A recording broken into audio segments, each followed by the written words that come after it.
మీరు ఎప్పుడైనా గమనించారా? కొన్ని కేక్స్ ఎంత మెస్సీగా ఉంటాయో, కొన్ని కేక్స్ అలాగే ప్రొఫెషనల్‌గా ఉంటాయి. సో, ఇవన్నీ స్టెప్స్ ఫాలో అయితే మన కేక్ కూడా ప్రొఫెషనల్‌గా కనిపిస్తుంది.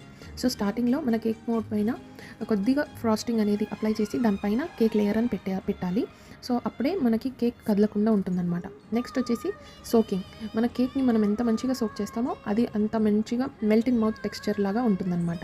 So, next comes the filling అనమాట. ఇక్కడ మనకు ఫ్లేవర్‌ని తగినట్టు మనం ఫిల్లింగ్ అనేది చేసుకోవాలి. స్ట్రాబెర్రీ కావచ్చు, బ్లూబెర్రీ కావచ్చు, పైనాపిల్. ఇక్కడ నేను choco chips and chocolate sauce అనేది యూస్ చేశాను. And next comes the final cake అనమాట. లాస్ట్ మనం ఎప్పుడే కానీ కేక్ ఫ్లాట్‌గా కనిపించాలంటే బాటమ్ లేయర్‌ని రివర్స్ చేసి దానిపైన పెడితే మనకి కేక్ అనేది ఫ్లాట్‌గా కనిపిస్తుంది. అండ్ ఫైనల్ స్టెప్ వచ్చేసి క్రమ్ coating.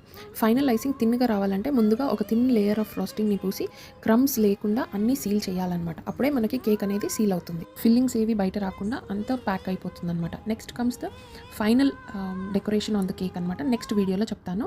Please do follow and like, share and subscribe to our channel. Thank you. Bye by.